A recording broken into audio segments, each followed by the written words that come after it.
يا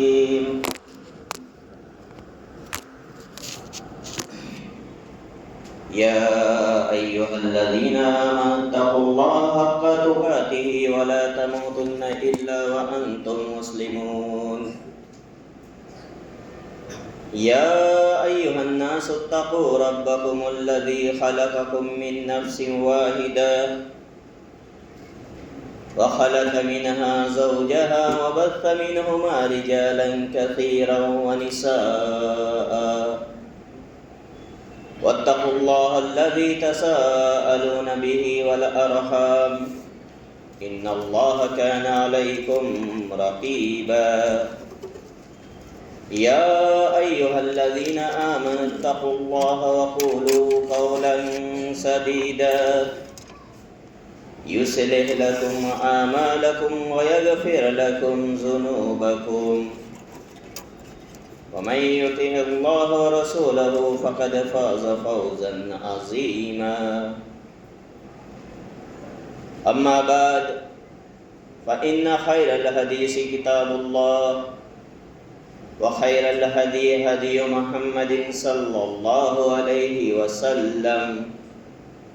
وشر الأمور محدثاتها وكل محدثة بدعة وكل بدعة ضلالة وكل ضلالة في النار. قال الله تبارك وتعالى في القرآن المجيد: أعوذ بالله من الشيطان الرجيم. بسم الله الرحمن الرحيم. يا أيها الذين آمنوا كتب عليكم الصيام كما كتب على الذين من قبلكم لعلكم تتقون أياما معدودات فمن كان منكم مريضا أو على سفر فعدة من أيام أخر وعلى الذين يطيقونه فدية طعام مسكين فمن تطوع خيرا فهو خير الله وأن تصوموا خير لكم إن كنتم تعلمون. تمام قسم کی تعریفات، توصیفات، کبریائی و بزرگی لائق و زیبا ہے اللہ رب العالمین کے لیے، جو خالق الکائنات مالک الارض السما ہے اور ہزاروں ہزار بے شمار درود و سلام نازل و بالعموم تمام انبیاء رسول پر، بالخصوص خاتم النبیین سید المرسلین حضرت محمد رسول اللہ صلی اللہ علیہ وسلم پر، اللہم صلی علی محمد وعلی آل محمد کما صلیت علی ابراہیم وعلی آل ابراہیم انک حمید مجید. اللہم بارک علی محمد وعلی آل محمد کما بارکت علی ابراہیم وعلی آل ابراہیم انک حمید مجید. برادران اسلام، بزرگان دین، نوجوان دوستوں، نونہال بچوں، پردہ نشین ماں اور بہنوں، یقیناً ہم بہت ہی خود قسمت ہے کہ اللہ رب العالمین نے یہ مبارک مہینہ، فضیلت و برکت والا مہینہ ہمیں عنایت فرمایا، اور اس مہینے کے تعلق سے احادیث مبارکہ کے اندر اس کی بہت ساری فضیلتیں وارد ہے. لہذا اس مہینے کے پانے کے بعد اب ہماری یہ ذمہ داری بنتی ہے کہ ہم اس مہینے کو گزارے کیسے، رمضان المبارک کا مہینہ ہم کیسے گزاریں. رمضان المبارک کا مہینہ گزارنے کے لیے ایک صحیح شیڈیول کا ہونا ضروری ہے. ہم اپنے زندگی کے اندر وقت کی اہمیت اس لیے بہرحال اس کو بیان کیا جاتا ہے کہ وقت بہت ہی قیمتی ہے اور اس کی اہمیت کو سمجھا جائے اور اس کی اہمیت کو سمجھ کر اس کا صحیح استعمال کیا جائے. یقیناً یہ زندگی یوں ہی گزرتی رہے گی اور آج ہم جوان ہیں کل بوڑھے ہو جائیں گے، یہ ایسے ہی گزر جائے گی. لیکن اگر ہم نے اس کا صحیح استعمال نہیں کیا ہوگا تو یقیناً پچھتاوے کے علاوہ اور کوئی چارہ کار نہ ہوگا. لہذا اس مبارک ماہ کو، اس مبارک مہینے کو ہم کیسے ہی گزاریں جس کے اندر بہت ساری عبادتیں ہیں اور فرائض کے ساتھ ساتھ اللہ رب العالمین یقیناً نوافل کے اوپر عمل کرنے کی وجہ سے اس مہینے کے اندر اس کا بھی اجر و ثواب بڑھا دیتا ہے. اللہ رب العالمین قرآن مجید کے اندر ارشاد فرماتا ہے سورہ انعام کی آیت نمبر 16 کے اندر، من جاء بالحسنۃ فلہ عشر امثالها ومن جاء بالسیئۃ فلا یجزى الا مثلها وهم لا یظلمون. اللہ رب العالمین نے اس آیت کریمہ کے اندر یہ بات واضح کر دی کہ اللہ رب العالمین اگر ہم ایک نیکی کرتے ہیں تو اللہ رب العالمین اس کا 10 گنا بدلہ عنایت کرتا ہے اور اس سے زیادہ بھی دیتا ہے.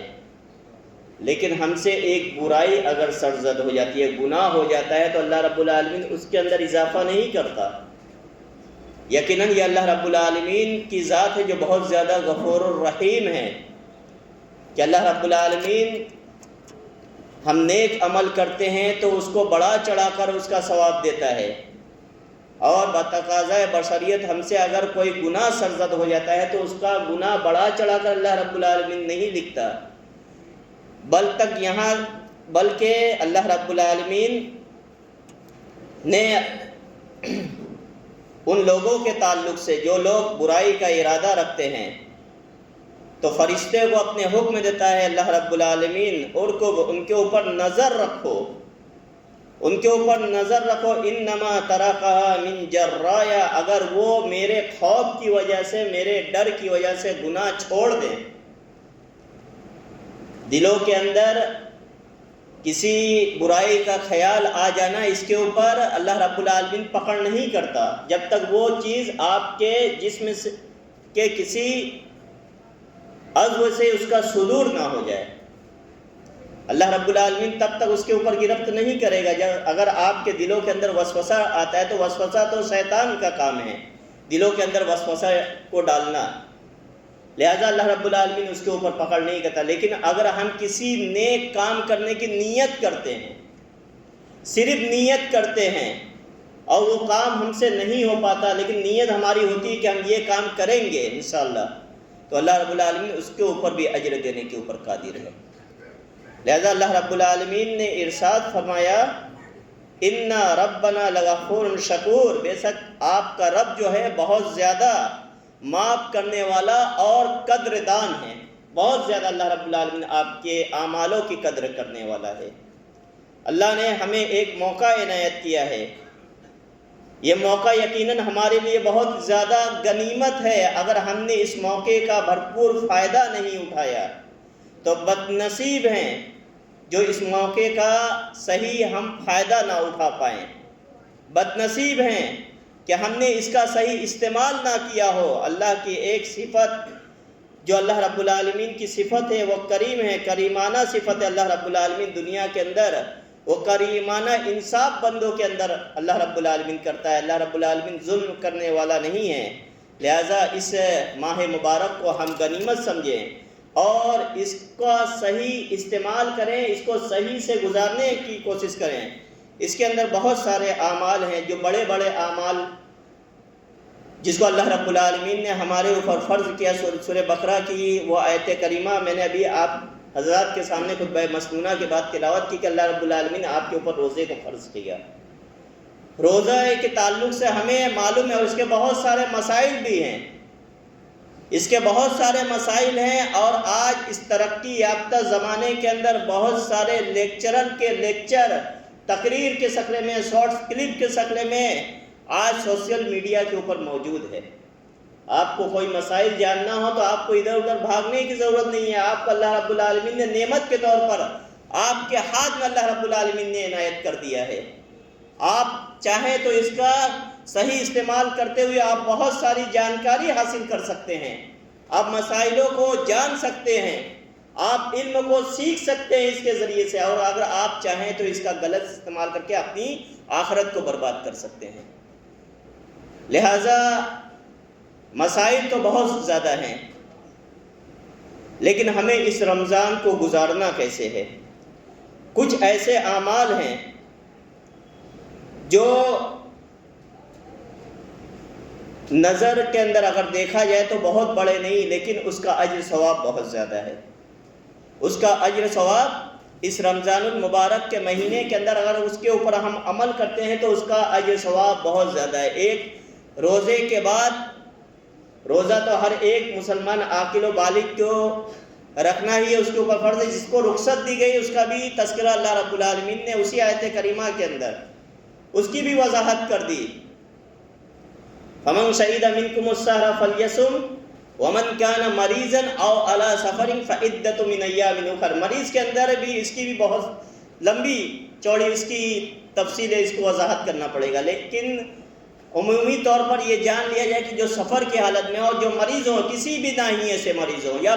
بڑھاپے کو پہنچ گئے ہوں، کمزور ہو، ان کو اللہ رب العالمین نے رخصت دی ہے۔ ان کو رخصت دی ہے کہ وہ فدیہ دے کر، ان کو رخصت ہے کہ وہ فدیہ دے دیں،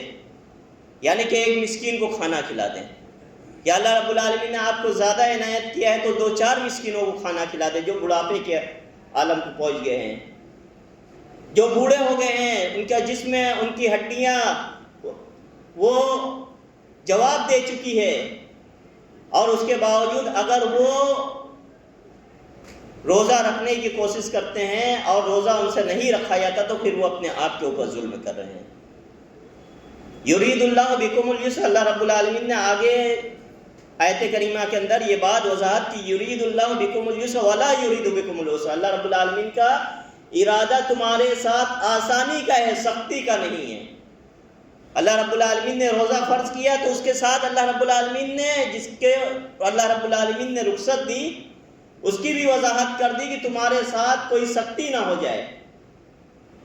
لہذا اللہ رب العالمین نے فرما دیا تمہارے ساتھ اللہ رب العالمین کا ارادہ آسانی کا ہے، کوئی سختی کا نہیں ہے۔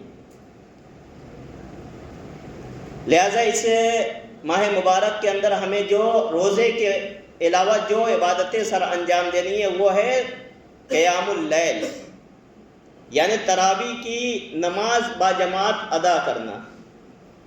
تراویح کی نماز باجماعت ادا کرنا۔ اس کی فضیلت کیا ہے؟ احادیث مبارکہ کے اندر نبی کریم صلی اللہ علیہ وسلم نے اس کی وضاحت کی، من قام مع الامام حتی ینصرف کتب لہ قیام لیلۃ۔ نبی کریم صلی اللہ علیہ وسلم نے اس کی اہمیت اور فضیلت بتلائی کہ جو شخص امام کے ساتھ قیام کرتا ہو، باجماعت نماز ادا کرتا ہو، اور وہ سلام پھیرنے تک امام کے ساتھ ہو، تو اللہ رب العالمین پوری رات کے قیام کا اجر ثواب اس کے نامہ اعمال میں لکھ دیتا ہے۔ رمضان المبارک کے مہینوں کی وجہ سے تعداد بھی زیادہ ہو جاتی ہے مساجدوں کے اندر، اور جو ذمہ دار وغیرہ ہوتے ہیں ان کو پھر پریشانیاں ہوتی ہے، لہذا آپ لوگوں سے تھوڑا گزارش ہے ادباً کہ آج آپ ہر مالے کے اوپر ایک صف زیادہ کر لیں، تھوڑا تھوڑا آگے آ جائیں تاکہ ہمارے دوسرے بھائیوں کو بھی جگہ مل سکے۔ ہر فلور کے اوپر ایک صف آپ زیادہ کر لیں پہلے سے ہی، تاکہ دوسرے بھائیوں کو بھی جگہ مل سکے۔ اور اللہ رب العالمین سے دعا ہے کہ اللہ رب العالمین ہمارے ان بھائیوں کو نیک سمجھ عطا فرمائے کہ اللہ رب العالمین انہیں اسی طرح صرف رمضان کے اندر نہیں، صرف جمعہ کے اندر نہیں، بلکہ مساجدوں کو 5 وقتہ نمازوں کے اندر بھی آباد کرنے کی ہمیں توفیق عنایت فرما۔ تو میں عرض یہ کر رہا تھا، راستے میں آپ لوگ نہ کھڑے ہوئے، اوپر چلے جائیں اوپر۔ رمضان المبارک کا مہینہ ہم کیسے گزاریں؟ تو ایک قیام اللیل کے اوپر ہم عمل کریں۔ تراویح کی نماز صرف یہ نہیں کہ 2-4 دن ہم نے پڑھ لی اور پھر پورا مہینہ اسی طرح بازاروں کے اندر اور دوستوں کے محفلوں کے اندر ہم گزار دیں۔ یقیناً ایک مسلمان ہونے کے ناطے یہ چیز ہمیں زیبا نہیں دیتی، کیونکہ یہ وقت جو ہے یہ بہت زیادہ قیمتی ہے، اور ہر ایک مسلمان یقیناً وہ فارغ ہو جاتا ہے، وہ اپنے کام کاج کو اسی طرح وہ اس کا بندوبست کر لیتا ہے کہ ہمیں اس وقت سے اس وقت تک کام کرنا ہے، اور افطاری سے پہلے وہ فارغ ہونے کی کوشش کرتا ہے۔ لہذا رات تراویح کی نماز کے اندر اگر کوئی شخص یہ بہانہ کرے کہ ہمیں کام ہے بہت زیادہ، تو 1-1.5 گھنٹے کا وہ وقت ہوتا ہے۔ 1-1.5 گھنٹے اگر ہم عبادت کریں گے تو اللہ رب العالمین پورے رات کا ہمیں اجر و ثواب دے گا، اور یہ مسلسل ہر رات کا یہی معاملہ ہے۔ ہر رات کا یہی معاملہ، یہ نہیں کہ ابتدائی 10 دنوں کے اندر یہ معاملہ ہو، یا بیچ کے 10 دنوں کے اندر ہو، یا آخر کے 10 دنوں کے اندر ہو، ایسا نہیں ہے، بلکہ پورے رمضان المبارک کے مہینے کی راتوں کا ہی یہی معاملہ ہے کہ اللہ رب العالمین ان راتوں کو جو ہم نے بانٹ دیا ہے رحمتوں کا، مغفرتوں کا، جہنم سے نجات کا، پہلا اسرا، دوسرا اسرا، تیسرا اسرا، ایسا نہیں ہے، بلکہ یہ مہینہ پورا کی پورا رحمتوں، مغفرتوں اور جہنم کے آزادی کا، نجات کا مہینہ پورا کی پورا۔ لہذا ان پورے مہینے کے اندر اپنی کمر کو ہم کس لیں اور زیادہ سے زیادہ فرائض کے ساتھ ساتھ نوافل کے اوپر بھی عمل کرنے کی کوشش کریں، قرآن کی زیادہ سے زیادہ تلاوت کرنے کی کوشش کریں، کیونکہ یہ مہینہ قرآن کے ساتھ اس کا رشتہ بہت زیادہ مضبوط ہے۔ اس مہینے سے قرآن کا رشتہ بہت مضبوط ہے، اور یہی مہینے کے اندر قرآن کریم کو اللہ رب العالمین نے نازل کیا، لہذا زیادہ سے زیادہ اس کی تلاوت کرنے کی کوشش کریں، اور اگر اللہ رب العالمین نے ہمیں اس لائق بنایا ہے کہ ہم تھوڑا بہت اردو یا دوسری زبانیں پڑھ سکتے ہیں، تو اس کی معنی اور مفاہیم کو بھی سمجھنے کی کوشش کریں، اس کی تفاسیر کو پڑھیں۔ احسن البیان جو مختصر تفسیر ہے، تفسیریں تو بہت ہے، ابن کثیر وغیرہ اگر ہم پڑھنے جائیں تو پوری زندگی نکل جائے اس کی تفسیر اگر ہم پڑھنے جائیں تو، لہذا جو مختصر تفاسیر ہے اس کو ہم اپنے نظر کے سامنے رکھیں، اور اس کے اندر بھی بہت اچھی تفسیر کی گئی ہے، اس کو پڑھنے کی کوشش کریں۔ دوسرا عمل جو ہمیں کرنا ہے وہ ہے اپنے کسی بھائی کو اس ماہ مبارک کے اندر افطار کرانا، اس کی بھی بہت زیادہ فضیلت ہے۔ اگر اللہ رب العالمین نے ہمیں استطاعت دی ہے، اللہ رب العالمین نے اس قابل ہمیں بنایا ہے کہ ہم دوسرے کو افطار کرا سکتے ہیں، تو اس کی فضیلت احادیث مبارکہ کے اندر نبی کریم صلی اللہ علیہ وسلم نے اس کی وضاحت کی۔ نبی کریم صلی اللہ علیہ وسلم نے فرمایا من فطر صائما کان له مثل اجرہ غیر انہ لا ينقص من اجر الصائم شیئا، جو شخص کسی روزے دار کو افطار کراتا ہے تو اللہ رب العالمین اسے اتنا ہی اجر و ثواب دیتا ہے جتنا روزے دار کو دیتا ہے، اور روزے دار کے اجر و ثواب سے کچھ بھی کمی نہیں کرتا۔ یعنی کہ اس کا اجر و ثواب کتنا ہے؟ نبی کریم صلی اللہ علیہ وسلم نے فرمایا روزے دار کے اجر و ثواب کے تعلق سے، جو شخص اللہ رب العالمین کی رضا، اللہ رب العالمین کے تقرب کے لیے، اللہ رب العالمین کے لیے روزہ رکھتا ہے، یدعو ساوتہ طعام من اجل اللہ رب العالمین ہی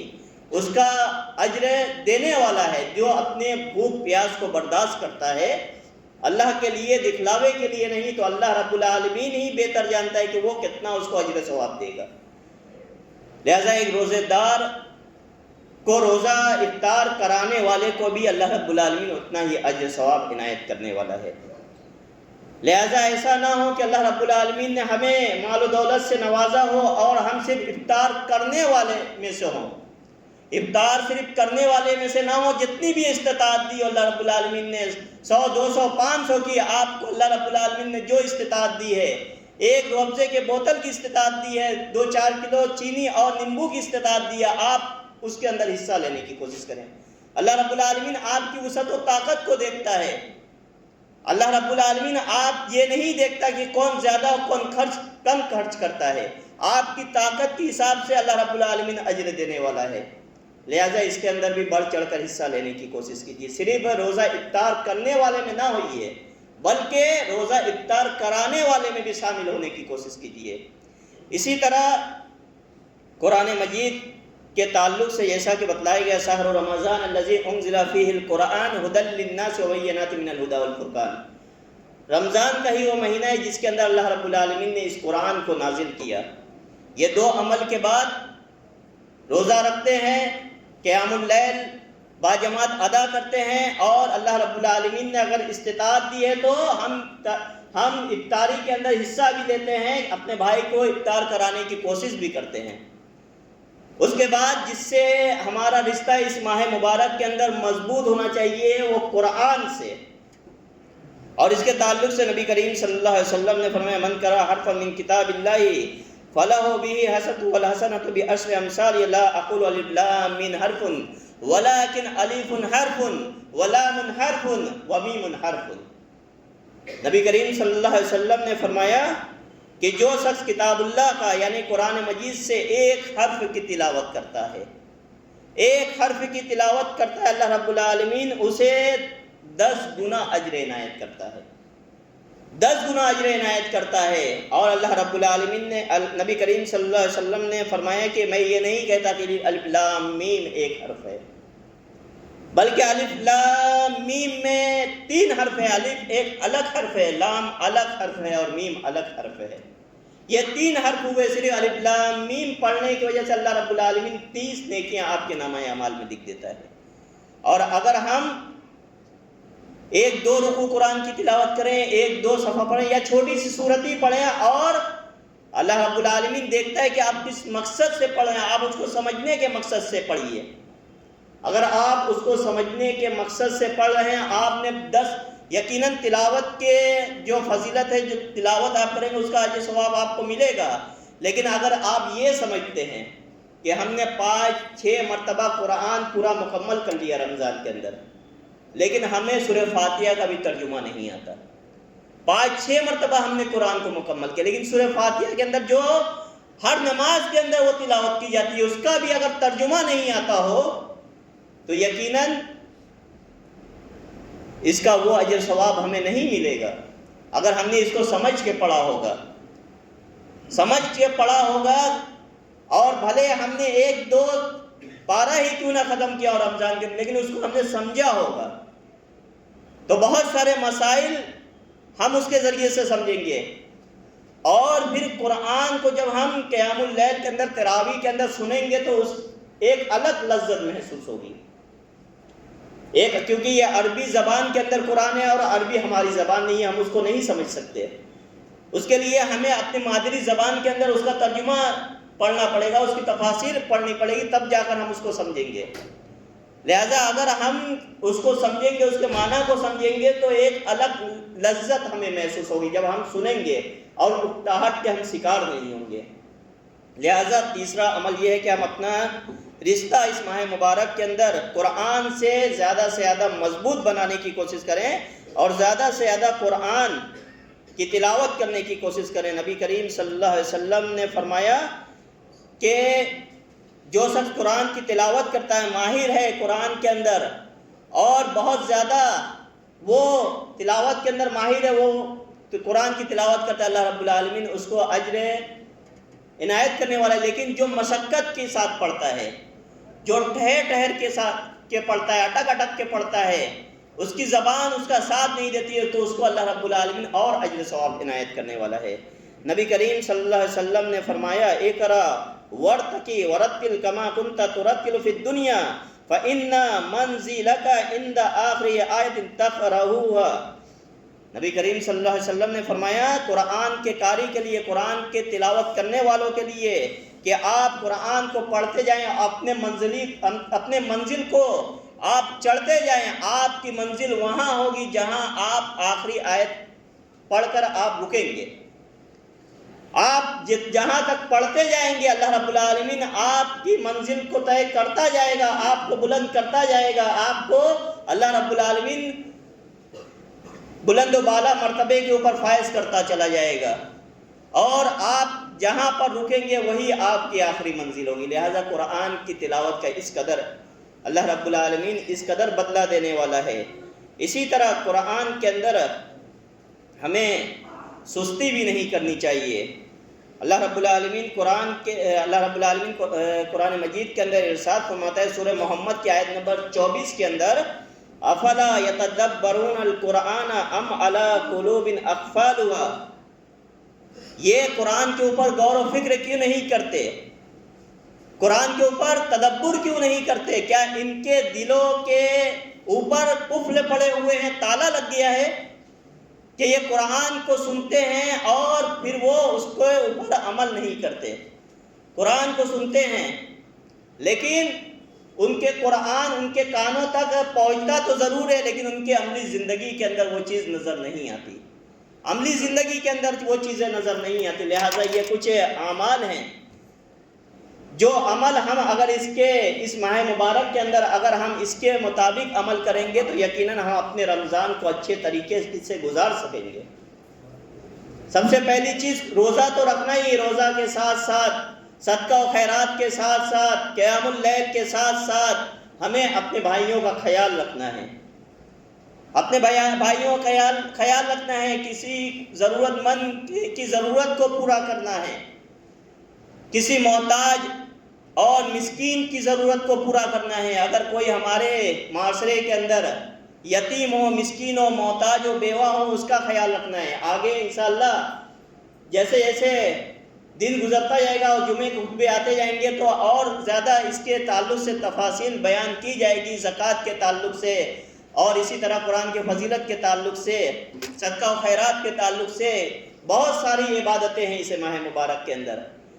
جو اہم عبادت ہے۔ اگر ہم اس کے اوپر عمل کر لے جائیں تو یقیناً ہم کامیاب ہو جائیں گے۔ جو اہم عبادتیں ہیں اور نفلی بہت ساری عبادتیں ہیں، ہم یہ کوشش کریں جو چھوٹی چھوٹی بظاہر دیکھنے میں ہے لیکن اس کا بھی اجر ثواب بہت زیادہ ہے کہ ہم اس ماہ مبارک کے اندر زیادہ سے زیادہ اس بات کا خیال رکھیں کہ وضو کی حالت کے اندر رہنے کی کوشش کریں، وضو کے حالت میں رہنے کی کوشش کریں۔ آپ کو معراج کے واقعے سے آپ کو یہ قصہ یاد ہوگا کہ حضرت بلال رضی اللہ عنہ قدموں کی آہٹ آپ صلی اللہ علیہ وسلم کے آگے سنائی دی۔ آپ کو کس وجہ سے، کیا فضیلت تھی؟ فضیلت یہی تھی کہ آپ ہمیشہ وضو سے رہتے تھے اور وضو کے بعد آپ 2 رکعت تحت الوضو پڑھ لیا کرتے تھے، وضو کرتے تھے، وضو کے بعد 2 رکعت نماز پڑھ لیا کرتے تھے۔ یہ اتنی بڑی فضیلت کہ نبی کریم صلی اللہ علیہ وسلم نے معراج کے اندر جب اللہ رب العالمین نے آپ کو بلایا اور نماز کا تحفہ اور دیگر تحفے عنایت کیے، لہذا وہاں پر آپ نے اپنے آگے قدموں کی آہٹ حضرت بلال رضی اللہ عنہ کی سنی ہے۔ لہذا وضو زیادہ سے زیادہ کرنے کی کوشش کریں، وضو کے اندر رہنے کی کوشش کریں۔ اسی طرح جب اذان ہو تو اذان کا جواب دیں اور نبی کریم صلی اللہ علیہ وسلم کے اوپر درود بھیجیں، نبی کریم صلی اللہ علیہ وسلم کے اوپر درود بھیجیں اذان کے بعد، اور اذان کا جواب دیں، نبی کریم صلی اللہ علیہ وسلم کے اوپر درود بھیجیں اور اذان کے بعد کی دعا پڑھیں۔ یہ چھوٹے چھوٹے جو مساجدوں کے اندر مکتب چلتے ہیں، لہٰذا یہی چیزیں ان کو سکھائی جاتی ہے، یہ تمام چیزیں جو زندگی کے اندر جو ہمیشہ کام آنے والی ہے۔ اگر ہم نہیں جاتے ہیں مکتب مدرسے نہیں جاتے ہیں تو نہیں سیکھ پاتے، پھر ہمیں دشواریاں ہوتی ہیں کہ اذان کے بعد کی دعا کیا ہے، وضو کے بعد کی دعا کیا ہے، مسجد میں آنے کی، مسجد سے جانے کی، گھر میں داخل ہونے کی، گھر سے نکلنے کی، بیت الخلاء میں آنے کی، بیت الخلاء سے نکلنے کی، یہ تمام دعائیں جو ان چھوٹے چھوٹے مکتبوں کے اندر سکھائی جاتی ہے یہ ہمیشہ پھر کام آنے والی ہوتی ہے۔ اپنے بچوں کو اس لیے کہا جاتا ہے کہ مکتبوں سے جوڑیے، مدرسوں سے جوڑیے، تاکہ وہ اعلیٰ تعلیم تو اس سے حاصل نہیں کریں گے لیکن اعلیٰ سے بہت اعلیٰ تعلیم ان کو مل جائے گی، اعلیٰ سے بہت اعلیٰ تعلیم ان کو مل جائے گی، یہ اپنی زندگی کو اسلام کے مطابق ڈھال سکیں گے، اس کے اوپر عمل کرتے ہوئے اپنی زندگی گزار سکیں گے۔ لہذا اسی طرح زیادہ سے زیادہ ہم مساجد کے اندر جب آتے ہیں تو مساجد کے اندر ہم زیادہ پیدل چل کر آنے کی کوشش کریں۔ حضرت ابو ہریرہ رضی اللہ عنہ روایت کرتے ہیں، نبی ہریرہ رضی اللہ عنہ قال نبی صلی اللہ علیہ وسلم من غدا الی المساجد اوراہا عد اللہ فی الجنہ نزل کلما غدان اوراہا، متفق علیہ۔ اگر کوئی شخص رات یا دن کے اندر، رات کے پہر کے اندر یا صبح کے پہر کے اندر اگر وہ مسجد کے اندر پیدل چل کے آتا ہے، تو پھر اللہ رب العالمین نے اس کے لیے جنت کے اندر ایک مقام تیار کر رکھا ہے، لہو فی الجنہ، یعنی اللہ رب العالمین نے اس کے لیے جنت، اللہ رب العالمین نے اس کے لیے تیار کر رکھی ہے۔ اسی طرح نماز کے بعد جو فرض نماز ہے اس کے بعد ذکر و اذکار کے اندر مشغول ہے، اور مساجدوں کے اندر اپنا رشتہ مضبوط کرے، جوڑیں۔ یہ نہیں صرف نماز کے لیے آئے، اگر آپ کو فرصت ہے، آپ کو وقت ہے، تو آپ تھوڑا وقت مسجد کو دیجیے۔ یہ نہیں کہ اذان ہوگی تبھی ہم جائیں گے، اگر آپ فری ہیں تو آپ مسجد کے اندر آ جائیے، تھوڑے بہت تلاوت کر لیجیے، تھوڑا بہت ذکر و اذکار کر لیجیے، تھوڑی نفلی نمازیں ادا کر لیجیے۔ یقیناً یہ جو عبادتیں ہیں، اگر ہماری فرض عبادتوں کے اندر کوتاہی ہوئی ہوگی، اور انسان سے کوتاہی ہوتی ہی رہتی ہے، اس سے غلطیاں سرزد ہوتی ہی رہتی ہے، بنی آدم جو ہے یہ خطا کار ہے، اور اس سے غلطیاں کا صدور ہونا یقینی ہے، تو یہ تمام جو چھوٹی چھوٹی عبادتیں ہوں گی، یہ ہماری عبادتیں اس کوتاہی اور کمی کو دور کرنے والی ہوگی۔ لہذا مسجد سے اپنا رشتہ جوڑیے۔ اور فرائض کے بعد ذکر و اذکار کے اندر فرائض کے بعد آپ زیادہ سے زیادہ ذکر و اذکار کیجیے، سبحان اللہ، الحمدللہ، لا الہ الا اللہ، اللہ اکبر۔ اور نبی کریم صلی اللہ علیہ وسلم نے فرمایا آیت الکرسی کے تعلق سے، من قرأ آیت الکرسی دبر کل صلاۃ مکتوبۃ لم یمنہ من دخول الجنہ الا ان یموت، یعنی کہ جو شخص ہر نماز کے بعد آیت الکرسی کی تلاوت کرتا ہے، آیت الکرسی پڑھتا ہے، تو اسے جنت میں داخل ہونے سے کوئی چیز نہیں روک سکتی، صرف موت کے۔ لہٰذا یہ چند کچھ نفلی عبادتیں ہیں جو بیان کی گئی، اور رمضان المبارک کے اس ماہ مبارک کے اندر ہم اپنے لیل و نہار کو کس طرح گزاریں، کس طرح اپنے اس لیل و نہار کا شیڈیول بنائیں کہ ہم اپنے تجارتوں کے اندر اپنی تجارت بھی اچھی طریقے سے اس کو انجام دے سکیں، اور اللہ رب العالمین کا جو حق ہے اس حق کو بھی انجام دے سکیں، جو حقوق اللہ ہے حقوق اللہ کو بھی انجام دینے کی کوشش کریں، اور جو حقوق العباد ہے حقوق العباد کو بھی سر انجام دینے کی کوشش کریں۔ اللہ رب العالمین سے دعا ہے کہ اللہ رب العالمین تمام مسلمانوں کو اس ماہ مبارک کی اہمیت و فضیلت کو سمجھنے کی توفیق عنایت فرما۔ یا بار الہم تمام مسلمانوں کو زیادہ سے زیادہ اس ایام کے اندر اللہ رب العالمین کی عبادت و اطاعت کرنے کی توفیق عنایت فرما۔ یا بار الہ ہمارے اوپر جو فرض عبادتیں ہیں اس کو صحیح طریقے سے ادا کرنے کی توفیق عنایت فرما۔ یا بار اللہ فرائض کے ساتھ ساتھ نوافل کے اندر بھی زیادہ سے زیادہ اہتمام کے ساتھ ہمیں نوافل کو بھی ادا کرنے کی توفیق عنایت فرما۔ یا بار اللہ تمام مسلمانوں کو زیادہ سے زیادہ قرآن کی تلاوت کرنے اور اس کو معنی و مفاہیم کو سمجھنے کی توفیق عنایت فرما۔ یا بار اللہ تمام مسلمانوں کو زیادہ سے زیادہ صدقہ و خیرات کرنے کی توفیق عنایت فرما۔ یا بار اللہ تمام مسلمانوں کو اپنے بھائیوں کا بھی اس ماہ مبارک کے اندر جو ضرورت مند ہے ان کی ضرورت کو پوری کرنے کی توفیق عنایت فرما، ان کا خیال رکھنے کی توفیق عنایت فرما۔ یا بار اللہ ہم تمام مسلمانوں کو اپنے اعزاء و اقارب اور اپنے گھر کے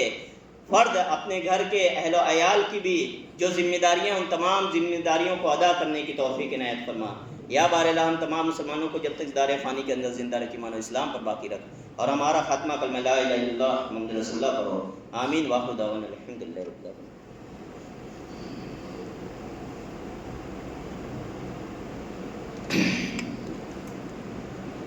إن الحمد لله نحمده ونستعينه ونستغفره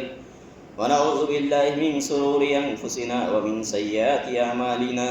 من يهده الله فلا مضل له ومن يضلل فلا هادي له،